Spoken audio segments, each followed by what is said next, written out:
Oh, goddamn. All right, so we're going to watch a couple of videos. First of all, let me hit you with this. I don't know if you saw this. I was going to put this on today and go through it. Metokur and Kino Casino, Warski PPP, uh, Oh. about Eric July criticizing you and Nick Oh, me? Rafita. I think he Okay. mentions you and Veto. I think so. Are you prepared All to deal right. with this? Yeah, sure. Let's do it. All right. Not being prepared is the best way to deal with any of this stuff. That is true. We got a 23-minute video here. We're going to share it with Dick Masterson. Great to have you on and happy to sandbag you. Yeah, it's been a while. I never thought we'd be here after the last time we talked, which was a pretty, genial plugging interview on our show, I thought, and then all hell broke loose. Yeah, I know. I really was not expecting that, but it was like 2 weeks later. 2 weeks Yeah. later after I appeared on the show, and people were like, Ethan has definitely like chosen his side. And I hadn't. It's just that I wasn't expecting this from Eric. I really wasn't. I wasn't expecting him to go to fully fledged meltdown over like basic criticism. Nobody on earth could have predicted this or expected it. The process of like, which I think you should, I think you guys, the experts, should, should do this review critique thing more often, because it's like the one thing that Hollywood has over in the independent space is everybody in Hollywood's getting notes like constantly, the most brutal, eviscerating, and oftentimes wrong, but at least directed notes that they'll ever get, and nobody in the indie space, or at least not even close, gets that kind of like. Gets that kind of criticism, and it sharpens the blade. Getting my editor of Men Are Better Than Women in my book. I was talking about how hard it is to just get hit with all this stuff on the air. I'd go on all these interviews and get hit with all these notes for writing, and he goes, "Yeah, but it makes the steel harder. It sharpens the blade." It's important that people do that they receive criticism, and I need to make that clear. Like, the reason why I'm in this fight with Eric July right now is he keeps saying dumb shit to kind of this flock of creators, young people who talk about being the Iron Age. Hold on a second. Fuck these guys for one second. Sorry, Warski. Warski's up in my DMs all the time trying to start trouble. Is he? Yeah, he is. He really doesn't like me. Really? Yeah, some stupid debate. It was about cuties, I'm sure. Yeah, probably. We'll find out what these guys have to say. But yeah, like, this is important. Like, if people are supposed to grow, Eric keeps saying things to them that gives them an excuse to not have to listen to criticism. And I keep having to argue over that. And they just go, well, what's good faith criticism? What's that? Dick Masterson wants to destroy Eric's business. So surely that means that the true things that he said about that book aren't valid. It's not valid criticism. You just don't get it. Be great. Be great. Be great. Don't worry about how to be great. Just be great. Yeah. Guys, there is no business. He's selling culture war totems for $35 a pop to a dwindling audience. Like, there is no 10,000 books at $40 is not a culture war. I like that culture war totem. That's kind of what I was trying to. That works a lot better. Because I was calling it just like a bank. Like, put your money in this thing. Doesn't matter if you like it. Just put your money in it. Yeah. I'm going to get Nick Ricade on here. I don't know what's up with Nick. Can I just say that too? Where is Nick and what is he doing, dude? Because, all right, hold on a second. I saw him on last night. Yeah, I know. I've been talking to him. I'm like, dude, come on here and join the show. Dude, the Camelot thing was awesome. That's one of the coolest things. Like, I saw that. This peeking and then Camelot swooping in and doing the Cyber Frog car. That was so cool. Oh, I thought you meant him getting swatted last night. No, that was the opposite. Yeah, that was sad. Like, he's getting a lot of negative attention. All right, let me send Nick the link. I don't know if he's around, but join us here. Join us. He flew too close to the sun with those muscly mammaries that he's got. Yeah. Now he's paying. It must be. All right. Anyway, I don't want to get too into that. If Nick comes in here, we'll talk to him. But these guys don't like us, I guess, which is interesting. All right, here we go. And Metokur. People keep showing. Maybe you guys, because you cover him a lot. Yeah. Does he have hepatitis C? What the fuck is going on with his?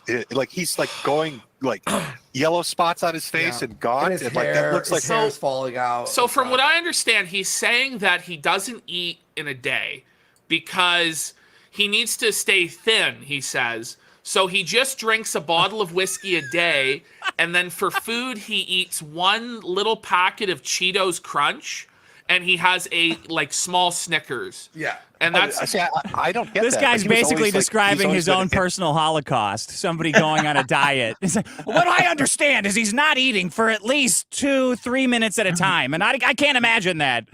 You know, it gets to the point where and no offense to this gentleman here, but it gets to the point where you become so large that it's not even a point of conversation anymore. It's like nobody's going to say anything to this guy about being overweight. It's like, you know, what the hell? It's February and he's bullshit, wearing kind a of- Santa robe, but that's because it's the only thing he has that fits him. It gets to a point. It gets to a point. You get so large, you form your own center of gravity. You know what I mean? Like you. Well, that is You true just too. connect. a svelte guy. Yeah. Why would he need to be worried about that? I don't know, because he's worried about the calories from the alcohol, because it's like 1,000 calories a day from alcohol. But I honestly don't know why he's doing this to himself. I think his mind, like, unfortunately for Nick, like, he's just fucked. He's a pure alcoholic. But he shouldn't be. And- Like, he has a wife, he has kids, I he know. has a lot of money.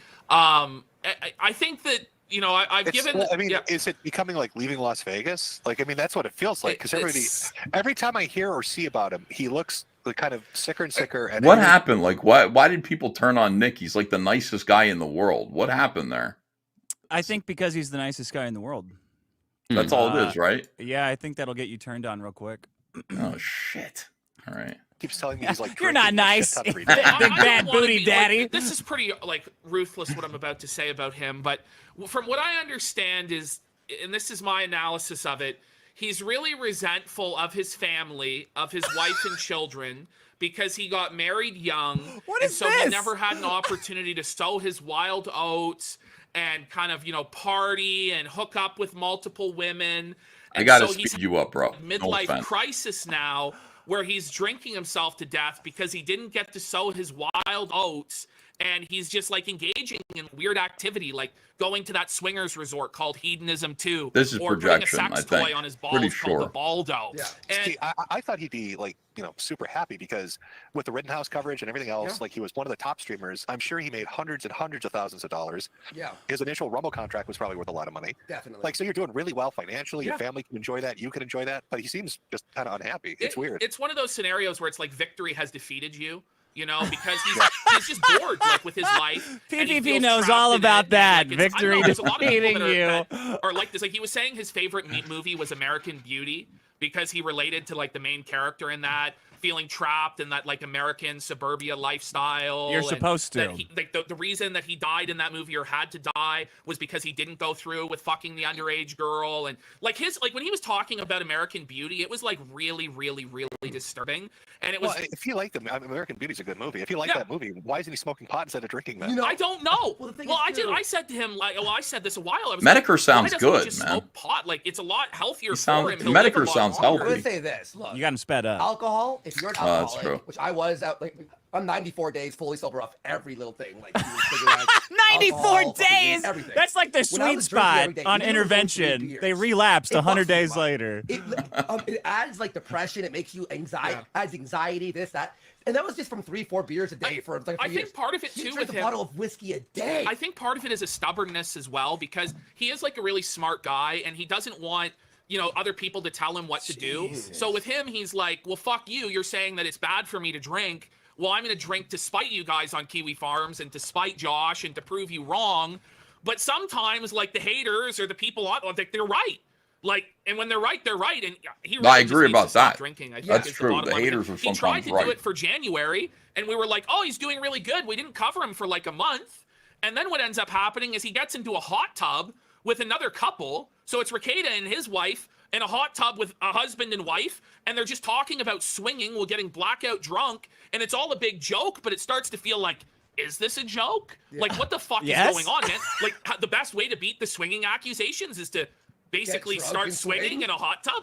To I don't know 5 what to say. local people? And then 5 he's locals? like, you know, now every stream he's got the whiskey glass in his hand again, and it's like, fuck, man, you were doing so good for a month. What the fuck happened? I don't know. It's tough. I think he should I think he should not care about his weight because he's skinny. What the hell does it matter? And then do like the guy in American Beauty did. Start smoking dope. He seemed really happy. Yeah. eating hamburgers and smoking pot. You know, go play some video games, relax, enjoy your wealth. Yeah, booze, man. Like booze is terrible. Like, look, if you drink and you can handle yourself and be responsible, all for it. I'm not preaching here. But he can't handle it. No, He can't handle that's it. not good. Well, if you're doing a bottle a day, that's fucking crazy. Bro, he counted. And he like brags about no, that. no, He, like he thinks that it's 70 cool. bottles or like 37 bottles. He had 37 bottles on hand in his room, but he brags about how he drinks whiskey, like that he downs the whole bottle. Like I would brag in college to my friends about drinking, and it's something. Did something happen? Like, is there some like horrible thing that happened? Is he alluded to that? That's why he's doing this. No, I think. Didn't he say? But wasn't there a clip where he said he had his worst day ever? Okay, well, did you hear what happened? So he got catfished by a man. Oh no, I know about man. I know about man. Yes, yeah, I saw this, I don't know man. if that was his worst day ever. He didn't get catfished. It's not like he. Did you hear about this, Stick? Yeah, I was on one of the shows where Mandy said their dad died or whatever. Yeah. I mean, I don't know how you're supposed to respond to someone posting either a woman or someone posting pictures of as a woman. What do you do? You just kind of go chatting with her or anything, sending her anything weird. That's catfish. He didn't go see her, anything like that. Catfish is like when you get caught sexting, somebody who's pretending to be something that they aren't. Yeah, I don't think that ever happened. Funny, but I don't know if it's that funny. It's kind of funny. Ammergad's coming to see us at C2E2. Ammergad pretends to be a woman, so I'm gonna come see you. We're just like, it'll be great to meet you, dude. You know, I mean, like that would be us getting catfished the way Nick got catfished. Right. I mean, I don't think Nick was thinking he was getting anything out of it, right? It was just somebody who was talking. All right, enough of this. Is Andy Worski going to slap the cheeseburgers out of PPP's hand? They're talking about addiction like it's the end of the world, but look at this. He's sitting next to a walking. He's sitting next to a walking heart attack. No, he's fine. He's fine. He's got a Diet Pepsi right in front of him. Diet Pepsi. That's true. You never see skinny people drinking Diet Pepsi, Shane. That's the worst is when you see fat people drink diet soda, but they eat everything. They think the diet soda is going to counteract what they're eating or something. His robe needs suspenders. He's so big. He's lecturing Nick about drinking. He keeps having to pull it across him like the fat's just trying to bust out. It's because he's trying to keep it up with his rotation. Oh, I feel his pain. All right, look, this is let's skip all the Nick Rekieta stuff. I like Nick Rekieta. I will hear no evil of him. Look, there's a Dick and Veto section here. Okay. But this is the first part. Why is Metokur supposed to hate Eric July? I wish I was there.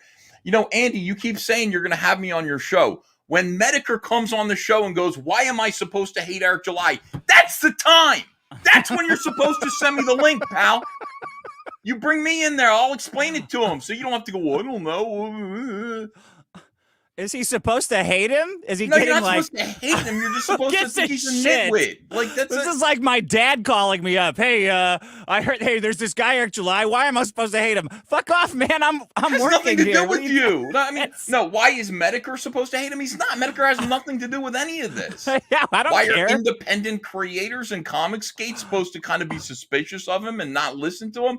I can answer that question. But no, I didn't get invited. Do I, Andy? No. Explain this to me. I've looked into it. I can't figure this out for me. I'm just going to give you my honest take after reading up on it. Why am I not supposed to like Eric July? On Kiwi Farm. Yeah. Because you're not supposed to like him. No one cares. What did Eric July do that I'm supposed to hate him? She did. Me and Ashton have tried to cover this on the show, and we can't for the life of us. I think it is. It's like Why? You know what? You can't for the life of you figure out why a guy who threatened to execute Riley for taping $21 to his industrial warehouse, you can't figure out why that's funny. That he had multiple 6-hour live streams threatening to murder a goofball, a friend of ours whom everybody knows. You can't figure out why that's funny at all. Okay. It's very confusing, all of this. I'm so confused. He made a lot of money from this comic book. And I don't know, he made some money and people are just mad at him for some reason. I don't know why. Maybe it's really he weird. doesn't deserve it because the comic book sucks ass. Yeah. And Right. it probably does suck Well, that's ass. true, actually. You got that part right. The comic Okay, does suck ass. It probably does suck ass. That statement set off weeks of tantrums. That's why it's funny, PPP, you imbecile. Now you got to see this. Like this is again, yeah. This is why. Why? Oh, okay, watch this. Over and over, and then get other people to believe it. Right? It's like this whole he can't take criticism thing. It's like, where did that come from? Where did it come from? The way you do it is you go in and warn people, then you get attacked, then they leave. Okay, so remember, good faith, right? Good faith. These are just legit criticisms by the dickhead, by Buster Baxter. Just legitimate criticism. You can't handle criticism. This is what he says. He says the way we talked about this yesterday. He says he jumps off the wall and destroys a brick. That is not something a normal person could do. Batman cannot do that. Oh, Yeah. oh. He broke his chair. Splitting the atom, guys. We're splitting the atom here. Well, I'm we just split the confused. atom. He's figured it out.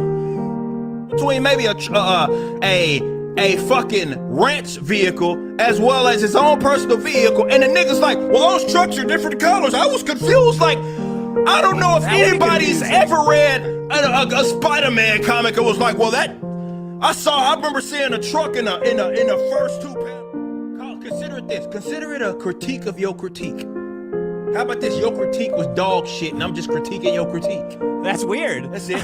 Wow. So everything's fair game. That's when I weird just to say have it's a critique of a criticism, critique, right? though. So you can't take credit. If you mad that I'm responding to your response or whatever, or whatever, totally fucking, pissed off. yo, dog, I heard you like responses. However you want to do it, right? Consider it that. Maybe, It's a critique of maybe your you critique can't of my handle critique. criticism. Consider that. I'm critiquing your critique. If this was 2002 me, I'd be all up in it. But now I move differently. Can accept that there are people that are not going to like Isam 1, and there are people that are not going to like Isam 2. Oh, man, let's hash it out. Let's talk about it. Let's be men. Let's do confrontation. Oh yeah, then you said you were gonna kill But us. ain't none of that energy. I'm going around. It's all love and daps. Damn, everybody want to dap, but I'm cool. I'm taking pictures, all for everything good. Boy, I open my Twitter. You got motherfuckers calling me all kinds of shit. Shit, I ain't.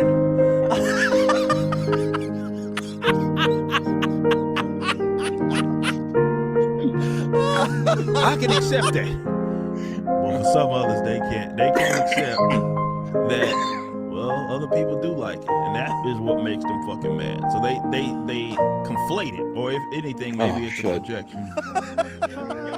Y'all can't handle criticism. Like, oh my God, y'all can't handle criticism. It's basically saying, this is what you're telling me. You are a punk bitch. Disrespectful. Why would I listen to a disrespectful fucking peon? You a pussy. You want to throw your hands and hide there's them behind nothing your funny back, and about God forbid this. Someone actually, this is like a detective. That shit's trash. You suck. Blah blah blah. Bitch. Like, we don't know what his farm is. I want to see this person be better. Like, shut the fuck up. You be disrespectful to another man and his business. Certainly, like, on some, like, this is why you keep it probably contained to the internet. And that's wise.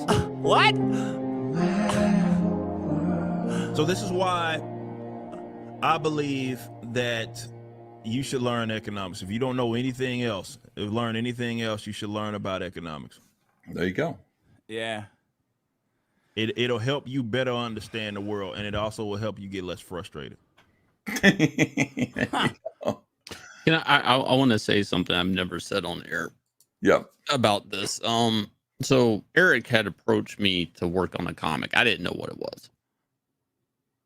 You know, I didn't know. This was like 3 years ago or something like that. And I told him, you know, what I used to make at Marvel and DC, and I kind of just said I'm busy with my own stuff.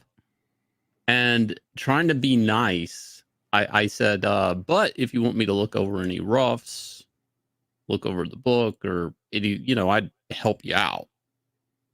And this shit's painful. I've never read the full book because of I'll read a little bit and I'll put it down. You see fucked up shit, stuff that doesn't make sense, whatever. It's just, for me, in hindsight, this is just like fucking like, I wish And I I could read have it. I read it twice. I read both of them twice. How do you think I feel? And then I had to review it. You know, I mean, so. I mean, he didn't want help, like, as far as an art director or any type of insight from a comic pro, really, when he went into the book. It wasn't about that. It's not about making a good comic book. That's the reality. I mean, obviously, yes, we know that now, but I mean, like, just it's weird to see the aftermath. It's just weird. Yeah. What were your guys like? 'Cause that was one of the things that annoyed me right when I got onto that Flashcast stream, was how he was basically just really disrespectfully tossing your EVS, tossing your opinion out on that stream. And chat was talking about it too. They're like, why are you just discarding this guy's theme? He's a comic pro. What were your guys' first experiences with like basic criticisms like this? I mean, you talked about getting your art kicked by Marvel, but what was your process of, because you have to go through it, like it stings and then it stings less every time. When you're a kid and you're immature, you react like Eric, but like Eric is like 30 something. I mean, I don't know how old he actually looks like. He's in his 40s now, but you're able to just kind of go, okay, these are valuable criticisms that I'm going to need to make a better product that's going to be bulletproof. Eric doesn't want to do that. Like, Eric's attitude is kind of like, well, there are going to be some people who don't like what I do, and they're going to, I guess, stop buying my stuff, and fuck them. Like, really, there's still some people who do. Like, yeah, they're the lowest common denominator is what Eric is hoping will fund his comics moving forward. To me, I want my stuff to be great. I want everyone to acknowledge the greatness of Cyberfrog. And so I sent it to you to criticize. I sent it to several people to read and give me notes. Be honest with me. Tell me what needs to change, what needs to get better, so that the book is bulletproof. And that's what we're looking for. Eric's got a very weird attitude. Like, some people don't like it. Maybe it's just not to their taste, but other people do. Those other people aren't even reading it, dude. They're not, nobody's, your friends aren't reading it. You think your fans are reading it? Like, nobody's reading it. Yeah. So me and Ethan's background and getting into comics is completely different. You right away got in off of Cyberfrog, right? I went to the Joe Kubert Art School like in my early on, like in my early 20s, and 3 years, a bunch of artists, we do our assignments, 10 assignments a week, have to put them up in front of the class, and then the whole class rip it apart one by one. Yeah. And it was 5 days a week. It's not nice. For 3 years, just criticism by your peers. You just learn to bathe in it. And every now and then there'll be something you're like, yeah, I'm not going to tell that guy he's right, but yeah, I'm going to take that and I'm going to make it better, And then just trying to get in at Marvel and DC, it was like, well, you suck at drawing cars. It's like, yeah, but are you really buying Spider-Man for the cars? Yeah, these buildings suck. It's like, fuck. And then all of a sudden you start hyper focusing on backgrounds and stuff and getting it just right, just to get your samples to be like, yeah, I'll take them back to the office. Maybe you'll get something. But that's you hyper focusing on backgrounds. This is another thing that drives me fucking crazy. The 3D assets thing drives me absolutely insane. And you got Metokur. Oh, fuck it. I got to play this. Hold on, because I heard Metokur say this. And Okay. Fucking blow up. Gosh, I've never read it. I don't get it. I saw the "I wish you $1 billion" thing from Nick, and then I saw Masterson and Veto going after him, and I watched some Eric July shit where he's on stream talking, and I looked at some of his response videos, and so like he's a black guy that did a successful comic book, and I'm supposed to hate him. Why? And like Sciver, is that not enough? Sciver will do like streams where he like bisects every pan. That's it. That's all. What are you talking about, Jim? Come on. And like, okay, fine. I haven't read it. People state that it's a mid comic. It's like, no, it's not a mid comic. It's an incompetent comic. See, a mid comic is a Marvel comic or a DC comic that's just not very good. It's still way better than Isam. Isam is incompetent. There is no story there. The art is non-existent because it's built of computer 3D assets. It is not a mid comic. It's not just okay. It's completely like it's. There's something they said though. He's a black guy making a comic. Like that's the reason people hate. Like Metokur just said bringing up people's race or sex when they make a comic. When you buy a comic, it's paper. It's paper and whatever they put on it. Their fucking race or sex means nothing. It's like, and I know that's the thing. They're like, oh, they just hate it because he's a black guy making a comic. No. No, I mean, it's just Metokur saying that is amazing. That's fantastic, dude. And I think this is like the prevalent. I think he's reading Kiwi Farms. Kiwi Farms has this attitude right now.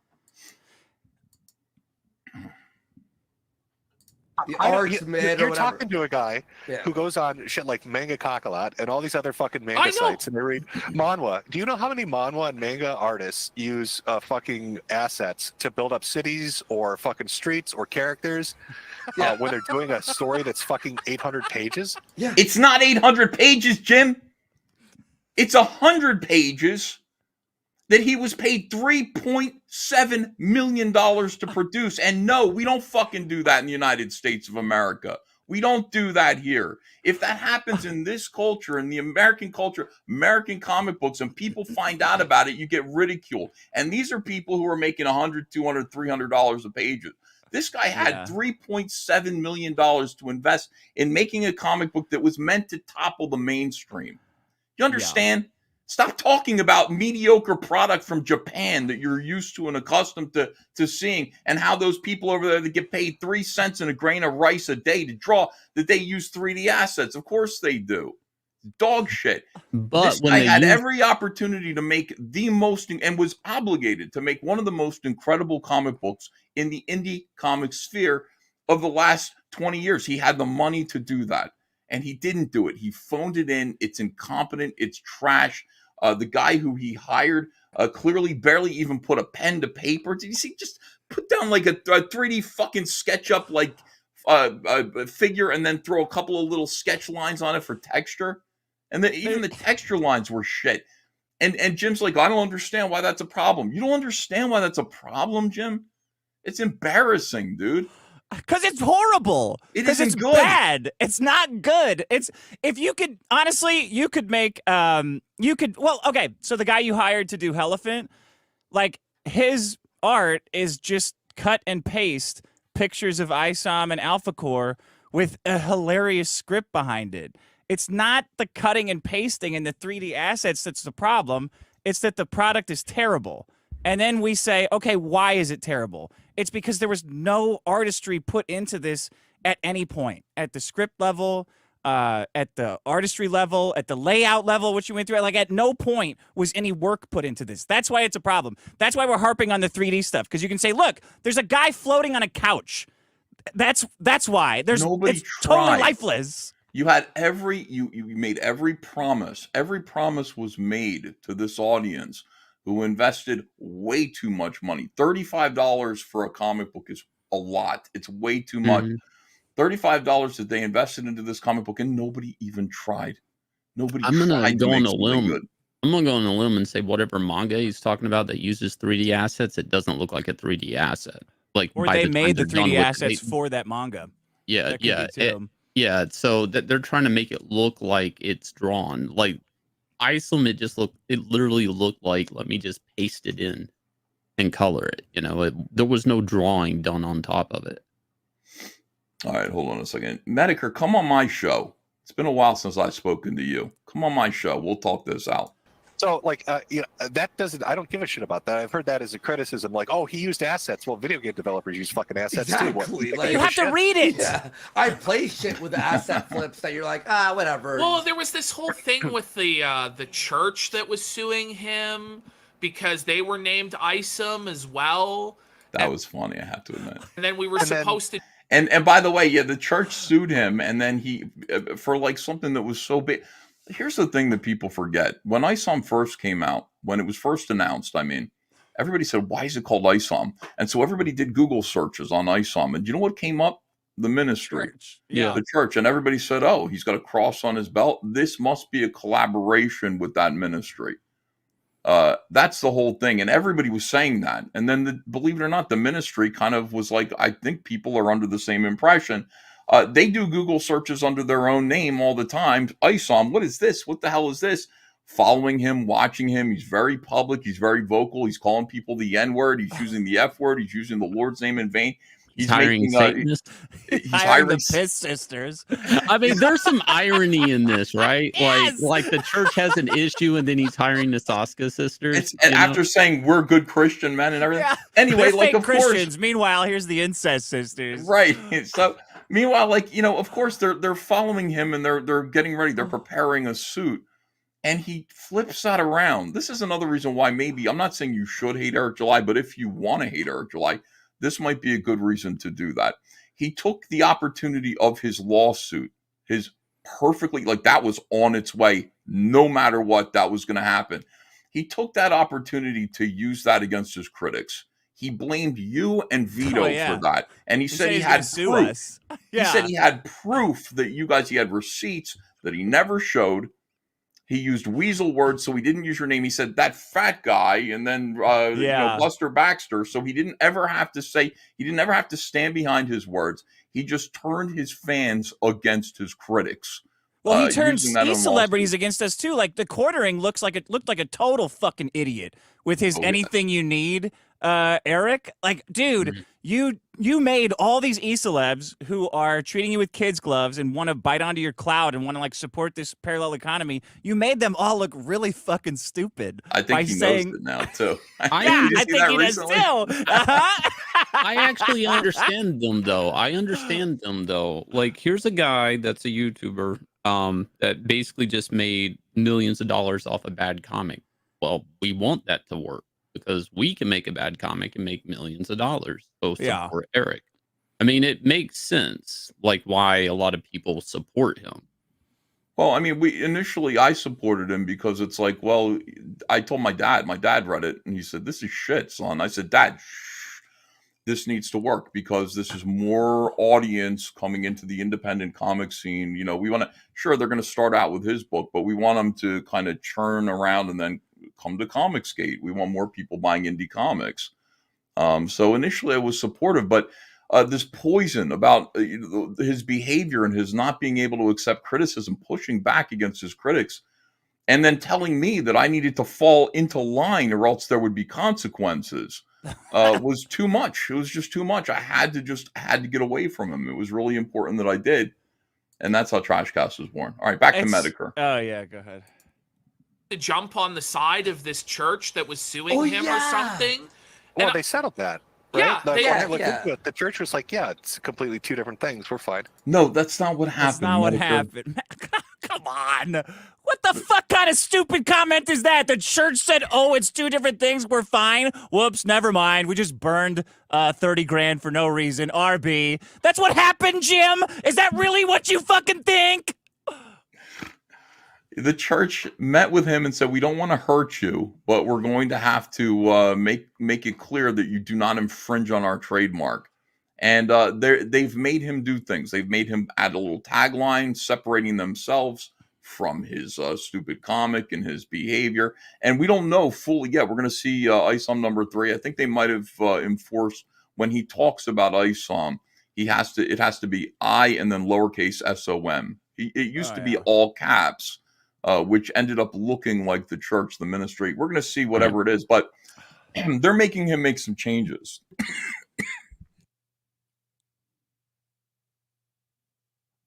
Excuse me. All right. Because his like ancestor, his great grandpa or something was ISO. Right? That's the other thing I don't get. So why go piss on his grandpa's grave? Yeah, right. Why? Because you're laughing at it. It never happened. Nobody pissed on anyone's grave. Somebody took a picture of it and there looked like there was a little morning dew in one single corner of the top of the grave, and the story was invented that somebody urinated on the grave. Don't you think somebody would have taken a picture of themselves doing that? Because Eric's suggestion that he had a right to the Isam name over the trademark of the Christian ministry because his great-great-great-great-grandpappy was named Isam was stupid and childish. And because he overreacts to everything, somebody took it upon themselves to go take a picture of a bunny stuffed animal at the grave and clean it off. And sure as shit, he totally lost his mind about it. I can't believe you don't understand why this is funny, Metokur. This is like simple, like dish it out but can't take it rules. He's been bitching about Marvel for a decade, saying totally outrageous stuff, and his comic gets a tiny bit of criticism. He loses his mind. This is internet trolling 101, man. Come on. understand this. Because And like, he doesn't like the comic. so he goes to this guy's ancestor's grave. I mean, you know, we're all pretty edgy here, but you know, like, there's some sort of a line. There has to be somewhere where it's like, this is this guy's You dressed up as Ralph's grave. dead dad, PPP. You did a whole stream dressed up as Ralph's dead father, and you think there's a line going to a guy who died in like the 20s? Give me a fucking break. The concern trolling on this gentleman. Oh. Wow, dude. If the fuck is going on here? And then like Dick Masterson's defending Buddy going to the grave and being like, "You deserve this," and then Riley's having to go to the guy's office. The thing is, I don't get it. This is what I'm saying. Is like, I've heard all the shit that's been going on because I've read up on it finally, right? Yeah. But I don't. What the fuck started it? What did the guy do to deserve any of it? What he's got a standoffish personality. He's successful. What? No, he is well liked. He dish it out and can't take it in the community. Yeah, I mean, basically, he's a guy who says monetize your haters, and he's a guy who is completely incapable of receiving criticism at all.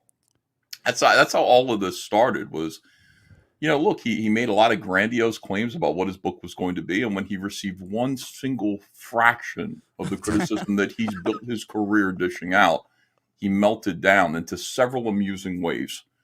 And Metokur, if you were actually watching this and following this, you'd be on our side. You would think this was funny. You would, yeah, you'd get it. Yeah. But I think you're reading Cliff Notes off of Kiwi Farms, and that's unfortunate because this is right up your alley.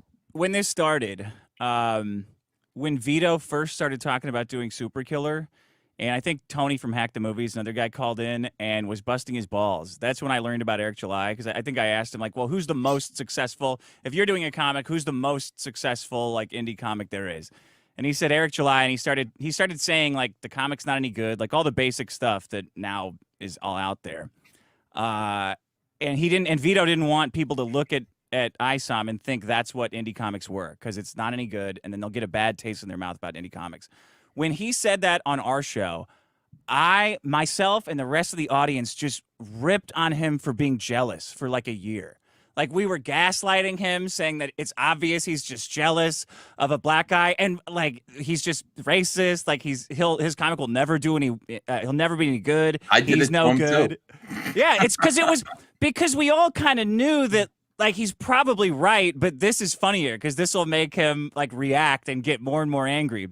And it wasn't until Nina Infinity told me that he was jealous that I thought, okay, well, I mean, I'm not going to let a woman say, I mean, we all know that Vito's probably right. We're just ripping on him. Like, What do you mean? And that's when, like, that's what started this schism between, like, well, yeah, I mean, we all kind of know we all get Vito, but I mean, we're just not going to say anything because it's funnier to mess with him. If we would have known for a second Eric would have treated this the way he has, we would have ripped on him right away. Like, we never would have thought being honest about it would get this kind of reaction. I was stunned by it. I was absolutely stunned by, you know, his reaction to all of this. I couldn't believe it. And I was like, and I tried to talk to him in private, like, no, those are good notes, dude. Like, you know that what Dick is saying.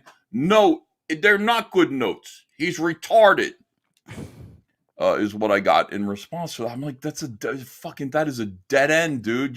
I mean, somebody's actually reading the book, which is weird, and they're actually giving you notes. Like, nobody's read this book, and they're giving you good notes on how to improve the story and stuff, and you're rejecting it.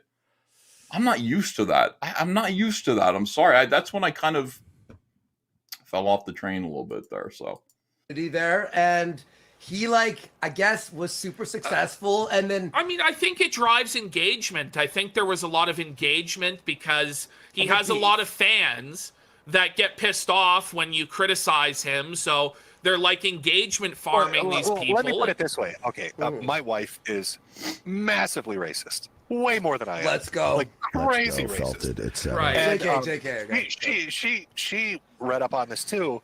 And she's like, I don't fucking get it. Why am I not supposed to like him? Yeah. She doesn't get it either. She's left baffled as to why, because he made money and he fulfilled his fucking promises. That's why, no, yeah. I was throwing your wife under Ashton, may we under watch the bus? this video? Oh no!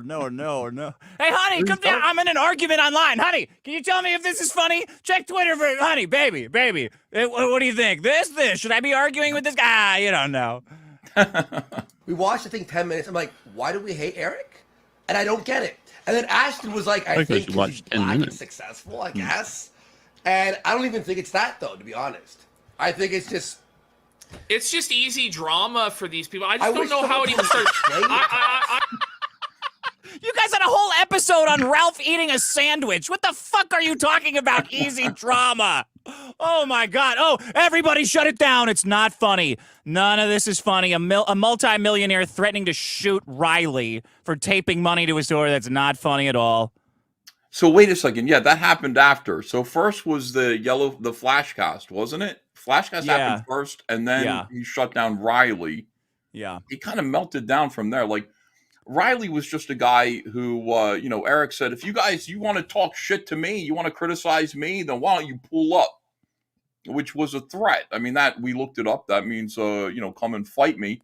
Yeah. Riley said, come confront me at least. Yeah. Come confront me face to face. Say it's my face. And then he started talking about how everybody's fat. Everybody's fat, too fat. Stop being fat. And Riley said he was going to get in shape so that he could pull up and clip his shoulder hair off, which is funny also because Riley has shoulder hair. So he invented something called the Clip-a-verse. Yeah. Very clever parody. Yeah, I got it right here.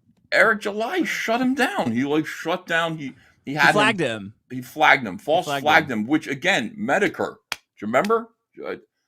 I mean, I know I'm old, but some of you remember Mundane Matt, right? I mean, you remember that whole thing? He got laughed off the internet because of false flagging Dame Pesos.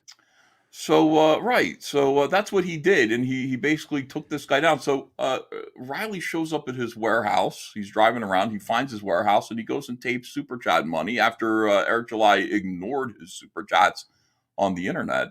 Yeah. And Eric threatened to murder him. He called his multiple times.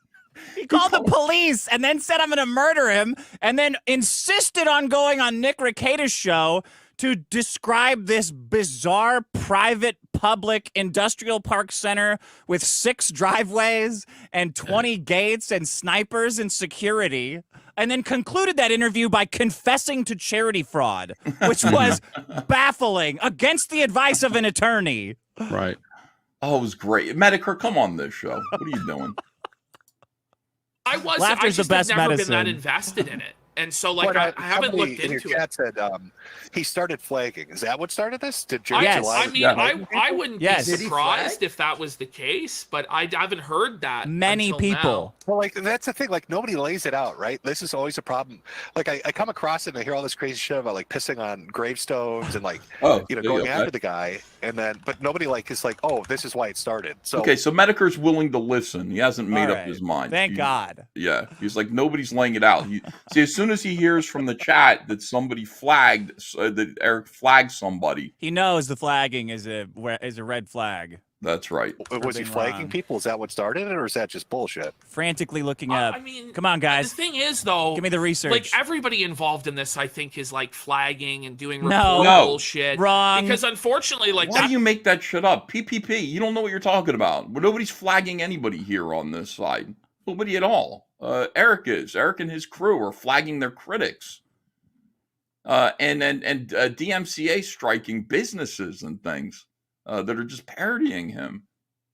Come on now. Nobody's doing that here. That's the way the internet is now. No, it where isn't. Pretty much everybody is doing all this report. You guys do it. You guys fucking do this shit. That's why you think everybody's doing it. You two do it. Fucking Muhammad Ali over here in his boxing robes and his coke fiend who's sober for 94 days and counting. Oh, shit. All right, hold on. We're about to go to Metokur talking about you and Veto. Let me see. Drexel's grooming. All right, here we go. All the fucking time.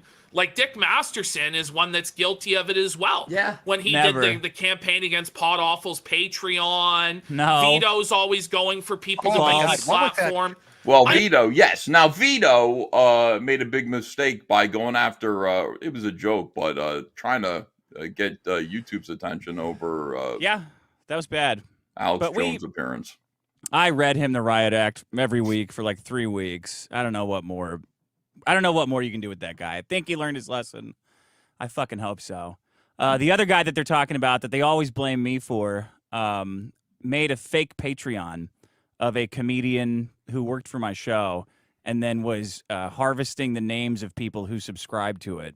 So he got banned from Patreon. That he got himself banned and hard. Had nothing to do with me. There's a fucking tweet. If somebody has an archive of this, God, I'd love it. It was Masterson responding to Porcelain after Porcelain had lost like his Patreon or like a channel or something. And like, Dick came out with this weird defense saying, "Oh, that's freedom of speech. They're exercising their corporate freedom of speech by banning you." Oh, you better take that little gay voice off my quote, Jim. That was a response to your debate with Nick Fuentes, saying that yes, technically flagging is freedom of speech. It's immoral, it's wrong, but the people who don't have accounts don't care about that. If you're going to call them a pedophile, they're going to flag you. Both of you are engaging in very immoral free speech. It's not a pretty sight, but it's not a pretty battle, but that's what'll happen. It was not a justification of Porcelain losing his channel. I love Porcelain. I don't know what the fuck you're talking about. I love Porcelain too. Shout out Porcelain. He's great. He got all pissed at me because I said no one's gonna care that Ali Alexander was sexting teenage boys, and nobody does.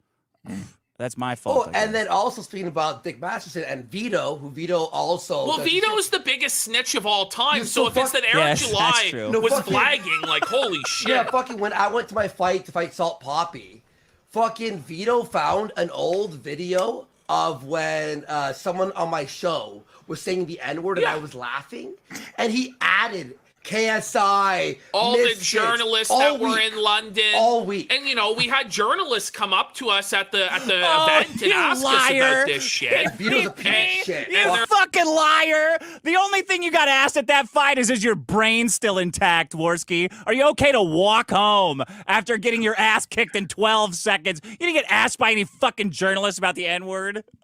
They're like, you guys seem like cool guys. What's all this bullshit?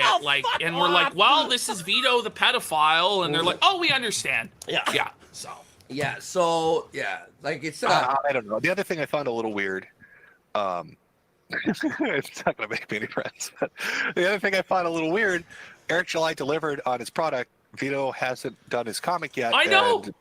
And Nick Requena hasn't sent out his 5,000 gifts to his locals yet either. I know. Isn't that funny? Isn't that funny how that goes? Yes, it's hilarious. That it's he deserves more shit for it. Yes, crack the whip on his ass. I do every fucking week. It makes me look bad. Vito's fucking lateness makes me look bad. Because I said you gotta support this. It's gonna be great. It's Veto, and he's fucking late. Every second that ticks by is shame on my soul. I can't shake it.